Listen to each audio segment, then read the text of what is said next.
Hi my friends, how are you? I hope everybody is fine. My name is Daniel Villarino. Welcome to my YouTube channel.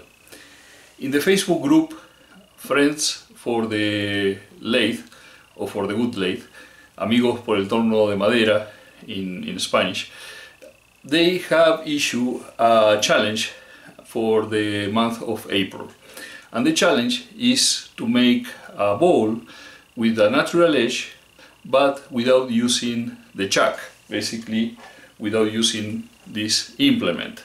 When we use the chuck, we normally make a tenon and we grab it with the jaws, or we make a mortise and we expand the jaws inside the mortise. And that's a frequent method for turning pieces in wood turning. But in this particular challenge, the idea is to do it without using that accessory.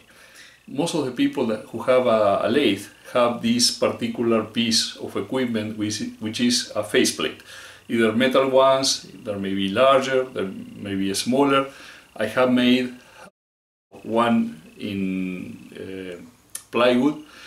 I will put the link to that particular video around here. I think it is one of these cards. And the idea is that this is very useful to make this type of work, either by putting this directly to the wood or by using a glue block. Okay, so I have in the past made a couple of videos with two different methods for turning pieces without using the chuck. In the first one, and I'm going to put the card over here, I made a small piece actually, and for that I use the faceplate. I attach to it a sacrificial piece, a glue block. Then I glued the piece that I was going to turn to that glue block. I turned the internal part, the exterior part, I parted it off, I made a tenon, I put the mouth of the piece there, and then I turned the base. And that worked pretty well.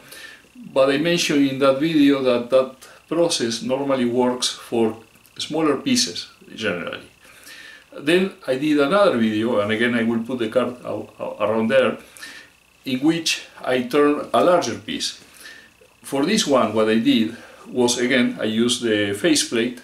I mounted what will be the mouth of the piece on the faceplate. I turned all the exterior and I made a mortise on the base. Okay, then I unscrew the piece from the faceplate. I put on the faceplate a sacrificial block. I made a tenon that will match the mortise that I made on the piece. I turn it around, I fit it there, I glue it, and I turn the internal part. And that worked pretty well. But in this particular case, it's going to be a natural edge ball, which is going to present an additional challenge for this work. So I thought about this and I came up with three different solutions how to make a piece without using the chuck. One, again, is using the faceplate. Basically we have the log with the bark on one side and the cut with the chainsaw on the other side. We place the faceplate either on the cut of the chainsaw, or we can put a sacrificial piece on the faceplate and glue that to the part where the chainsaw cut was. And that way we make better use of the piece of wood. But if the piece of wood is large enough, we can basically attach directly the faceplate there. So we can turn the interior part, the exterior part, then part it off and resolve the issue of the small knob that always remains on the base. And that's the process that I'm going to use for today's video. Now, the other two processes are, in my opinion and the opinion of several wood turners, normally suitable for smaller pieces. In one of them, what you can do is to make a hole in a block of wood, what will be like a sacrificial piece or a glue block. In that hole you thread this tab which has the same pass and thread that the lathe screw. So then you can put that directly on the screw of the lathe. You face it off very well, and then to that you can glue the piece that you are going to work. Okay, so that will be another method for doing this. But because of the way that we are doing this hole and the threading and the way that is fitting inside, you know, is fitting around the threads on the lathe screw, I don't think that is going to be a method that is going to be suitable for very large pieces, because normally when you have a large piece you have certain inertia, and that can, you know, begin to produce vibration on the piece because of the weight of the piece, etc. The other method is to grab the piece, hold it between centers, turn the exterior, turn the interior, leave a knob on the base and leave a column inside, because that column and that knob are going to be the ones that will keep holding the piece between the two centers. And once you finish doing all the turning of the interior and the exterior, you remove it from the lathe. Somehow you have to resolve the issue of cutting the column and cutting the knob, and then finishing by hand the internal part of the base and the external part of the base. Again, working with that column inside is not going to be easy. For that reason, I think that method also, because of all the vibrations that can occur on a piece that is very large, probably is not suitable for doing a large piece. What I'm going to do today then is natural edge ball, which will have the bark on the border. Hopefully it will remain there. I have this piece here, is chestnut oak, beautiful wood, very heavy because it's still kind of wet. It has developed a little bit of spalting, I believe, here, so that may be interesting to see how this comes out. And also the bark is pretty thick, so let's see if we can keep the bark on this one. So what I'm going to do is mount the piece between centers, try to find the balance point the same way we did on the first video of the series of the hollow form. Try to find the balance point for this large piece so that we can increase a little bit the revolutions in the lathe, and that way facilitate the turning. So I am going to face this face here, attach the faceplate there, and then mount it in the lathe and work the exterior part and the interior part of the ball. And I am going to use this faceplate, and I am going to use all 12 perforations and with 12 screws to keep this piece, this large piece of chestnut oak, well secure on the lathe. One important thing that we have to consider always when turning is the direction of the grain. Grain direction is one of the main factors for good turning, and if we understand well how that affects the way we do the cuts, it's going to facilitate a lot our lives. The piece that we did for the hollow form with the Bradford pier, if you remember, the grain was running in the direction of the axis of the lathe. So when we try to throw up that piece, we work from outside towards the center, doing different cuts, because we were attacking the lateral fibers, the lateral grain, the long grain, okay?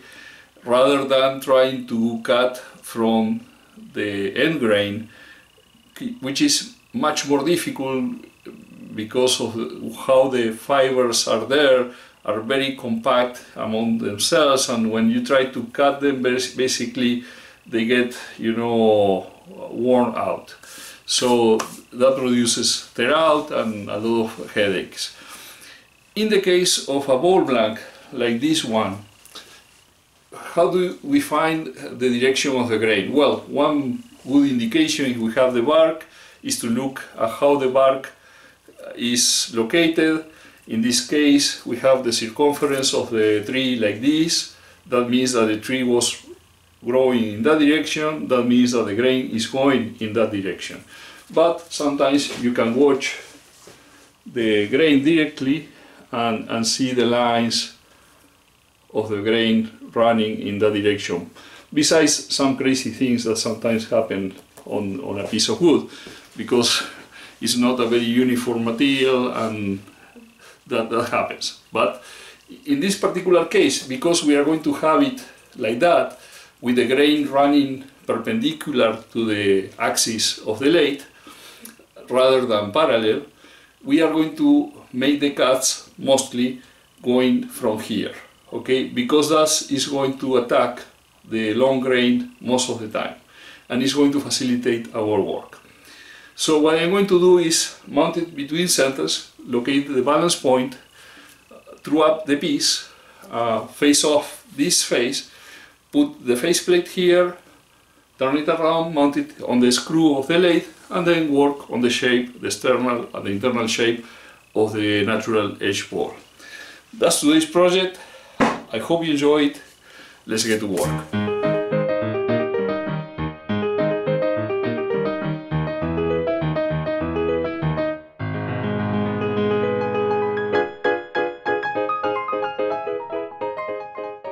With a chisel, I remove the bark in the central area.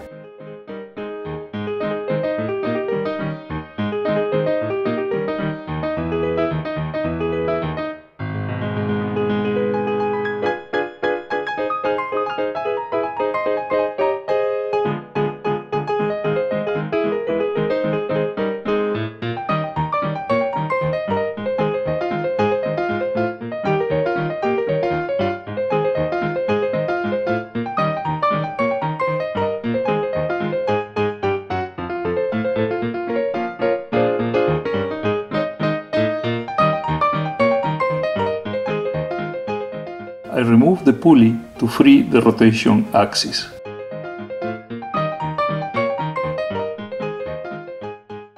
Ideally, for a piece this big, it is better to use a spur center, but I did not have one at the moment, so I used the step center. I put the blank between centers and I look for the balance point. It is too tilted. I am going to raise it from the headstock side.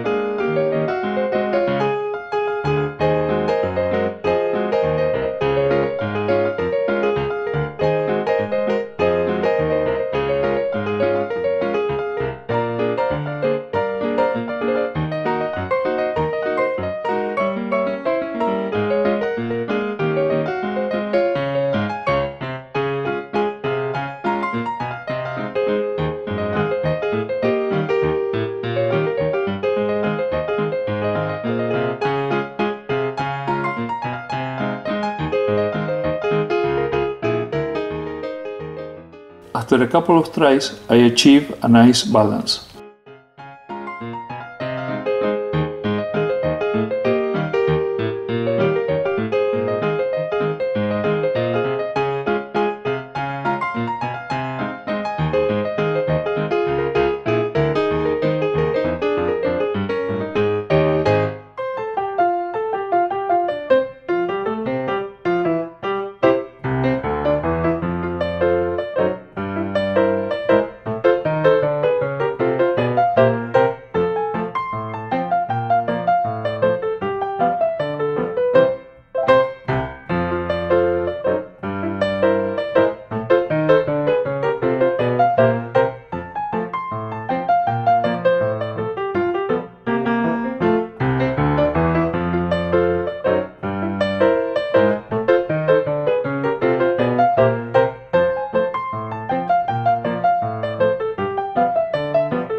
increasing speed, we will see that around 600 RPMs there is a bit of harmonic vibration, but often that disappears increasing a bit more, and we reach more than 800 RPMs with the lathe pretty stable, as demonstrated by the test that I will do standing on end over the headstock a small carbide cutter.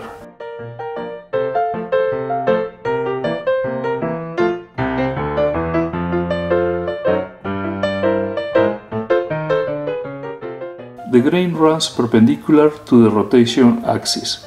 It is always easier to cut attacking the long grain, so I will do push cuts in the direction from the tailstock towards the headstock.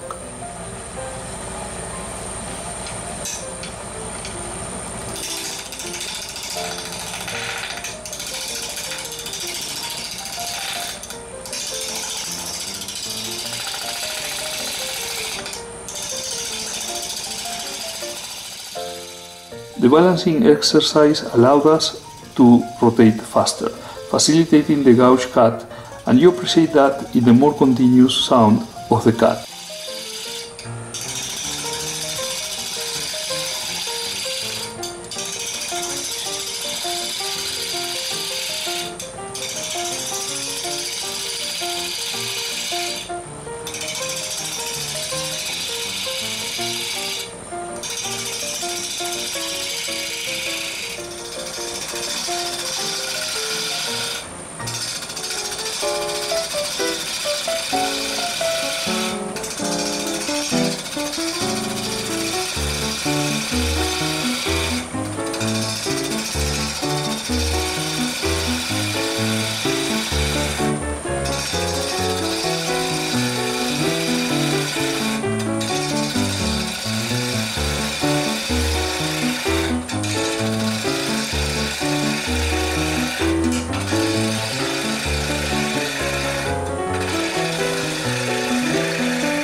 It is a good practice to stop the lathe before moving the tool rest. In a hurry, many times we forget this and do it with the lathe rotating, but it is really risky.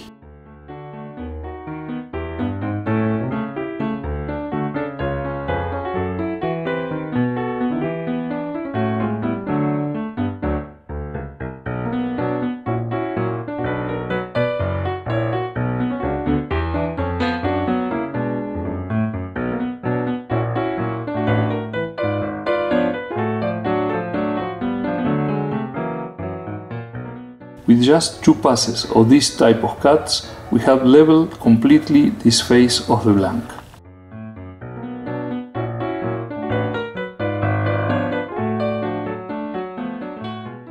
I use a few light pull cuts to level the small bumps left by the initial push cuts.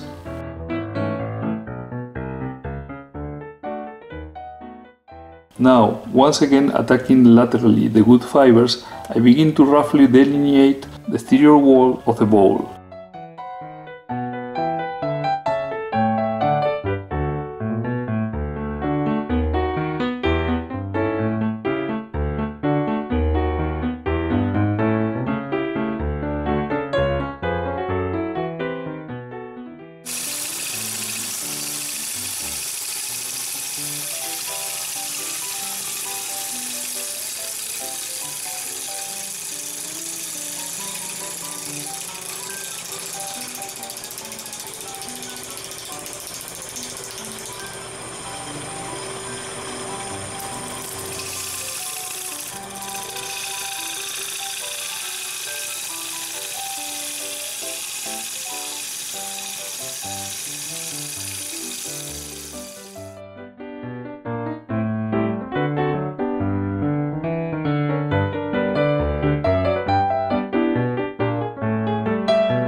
Finally, to avoid losing material, I decided to use a glue block.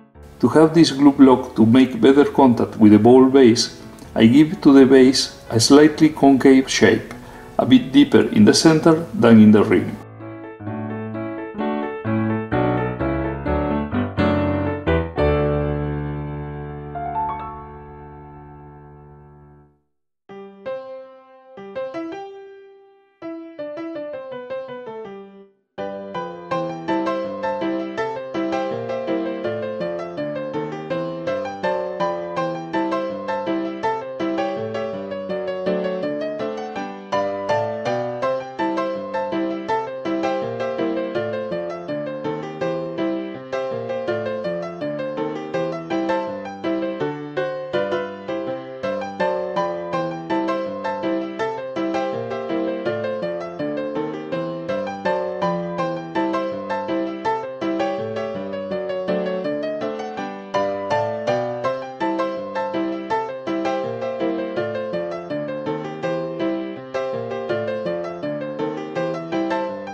Using a piece of cherry, I am going to make a glue block.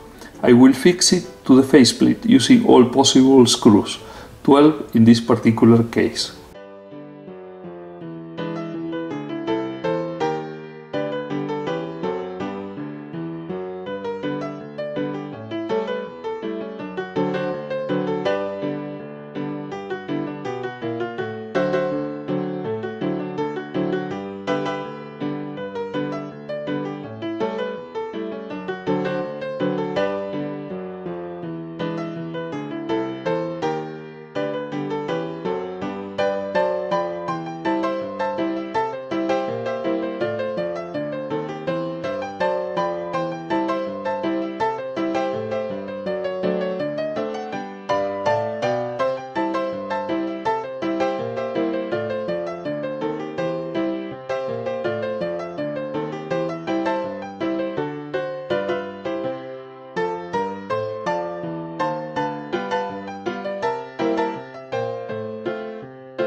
I give to the glue block a slightly concave shape in the face.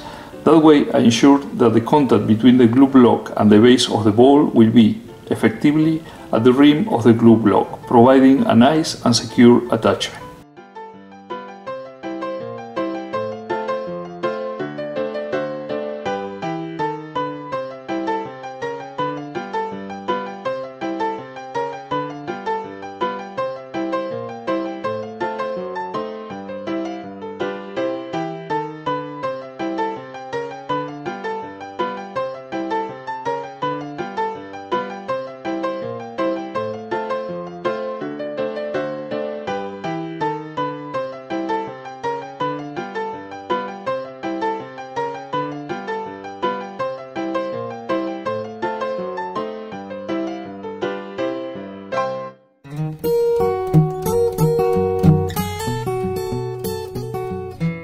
I find the bowl base center and I trace on it a reference circumference to guide me as much as possible in centering the glue block on the base.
With some pulp cuts, I drew up the external surface and I begin to give it its final form.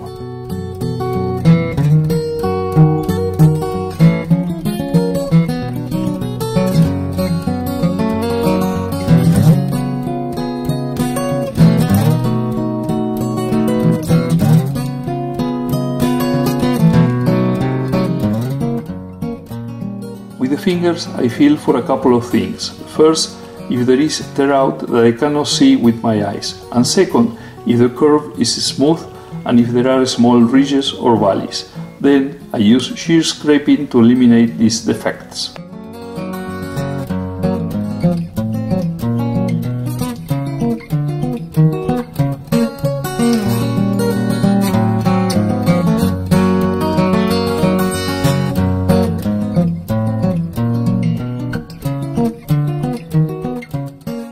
This is pretty grim wood. To slow down the wood movement, I apply some finish to the exterior. In this case, tang oil. I apply it with a brush and I wait for 10 minutes and then I buff it with a small rag. I repeat the process as many times as I need to get the finish that I want.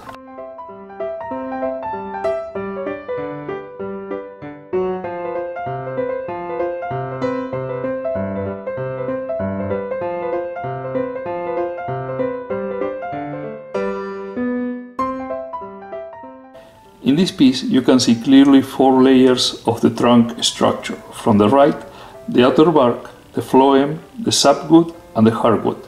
You can also see a bit of spalting in the sapwood. For the hollowing we use, once again, push cuts attacking laterally the wood fibers.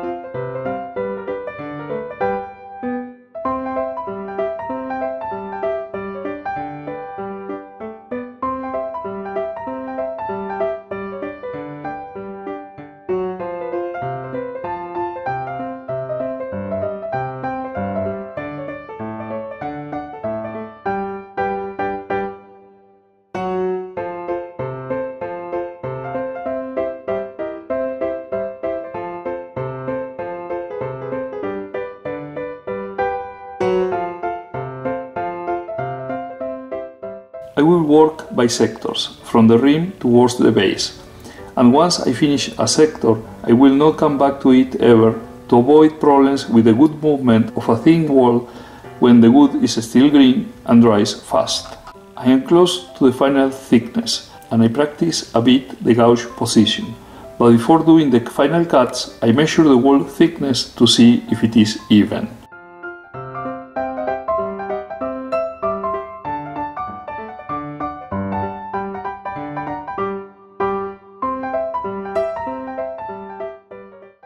One tip of the caliper is touching the internal wall, and the space between the external wall and the other tip will provide a hint of how even the wall is. The distance increases as I get closer to the rim. That means that the wall is thinner towards the rim. Although it may be a bit more of work, before any final cut I will sharpen the gouge.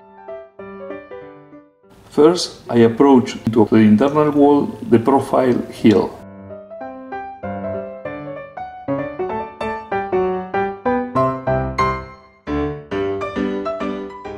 Then we rotate the tool until the full profile is touching the internal wall. When this happens, you might note a wisp of a shaving beginning to appear.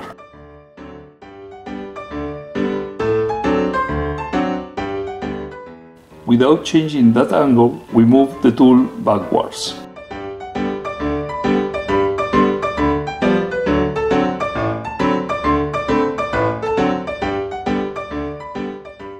Then we will move it perpendicularly to the wall, only just a bit, in such a way that when we finally approach it again to the piece, it will cut. Always maintaining the angle and the position, we initiate the cut.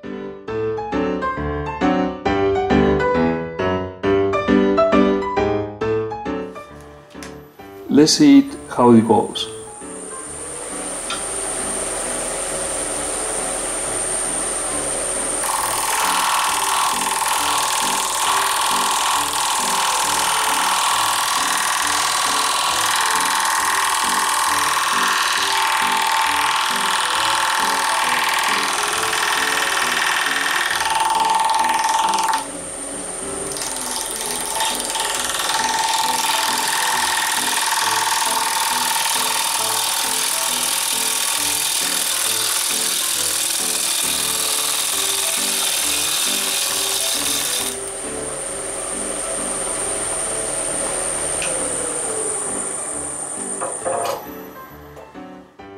it is still thinner towards the rim.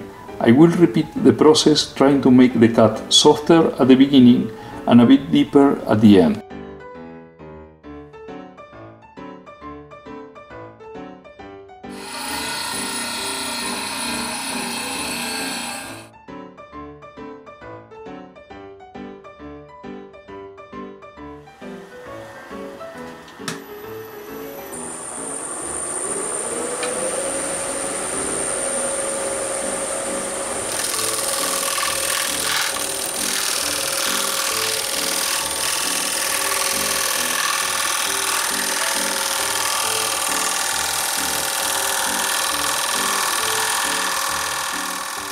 At the moment I see some dust of shavings, I begin the cut.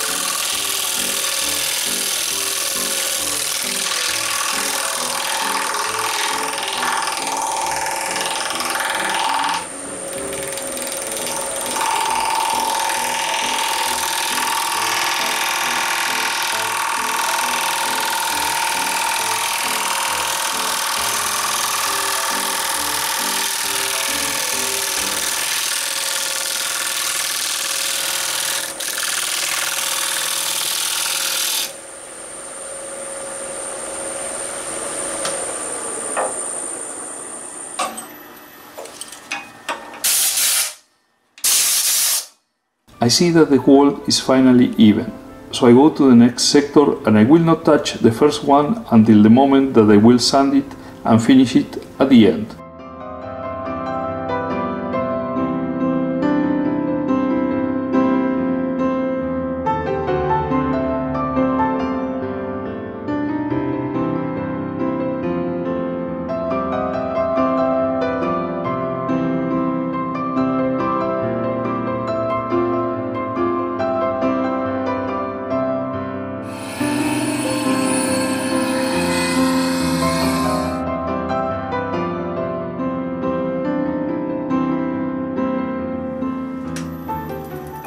When repeating the process for the next sector, I work until I obtain an even wall thickness first, and only then I make the final cut.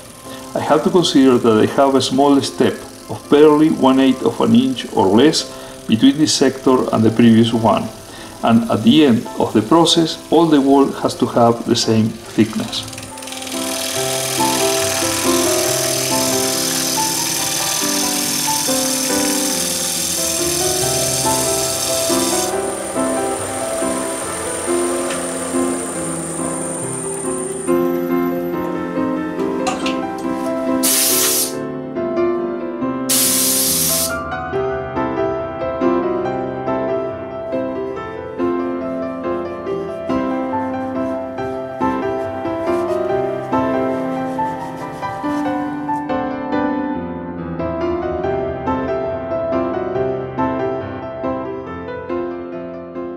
I measure and cut until the wall thickness is even. You can see that I achieved that, and here you can see a small step between this sector and the previous one. Now I sharpen the tool for the final cut, which will have the size of that small step.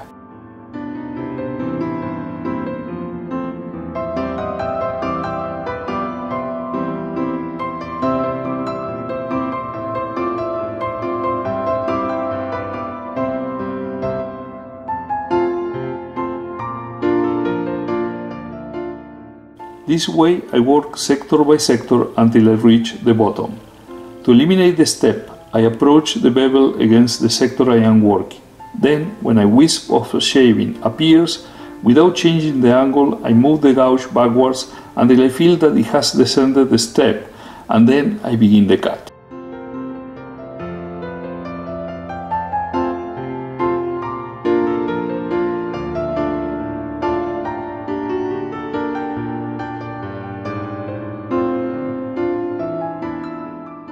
Besides visual confirmation, I also guide myself feeling the wood with the fingers to ensure that there are no bumps or tool marks.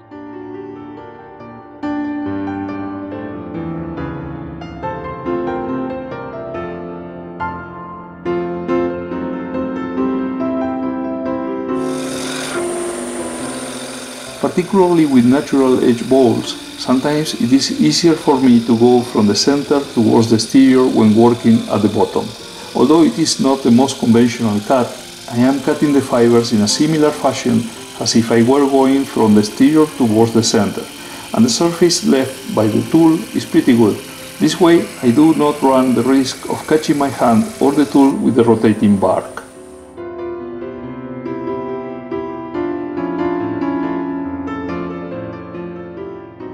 For all the surfaces, the finish will be the same. I will sand up to 600 grit and then apply a coat of tang oil.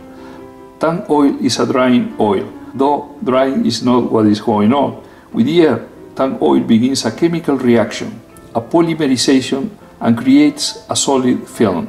Between coat and coat, I buff with a small rag, and if necessary, I will sand it with a superfine grit.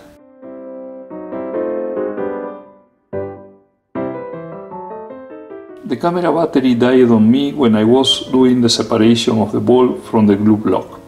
Basically, with a lot of care, I placed the bevel of the chisel against the bottom of the ball, and I gave the chisel a couple of taps. It separated nicely, leaving most of the glue residue on the glue block, and it is now ready for sanding and finishing.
Okay, my friends, we are in the first days of the month of May.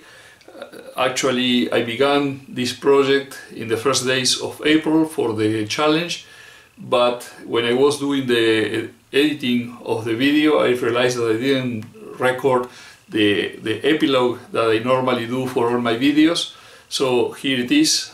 This is my participation in the challenge. You can see here beautiful wood, the chestnut oak.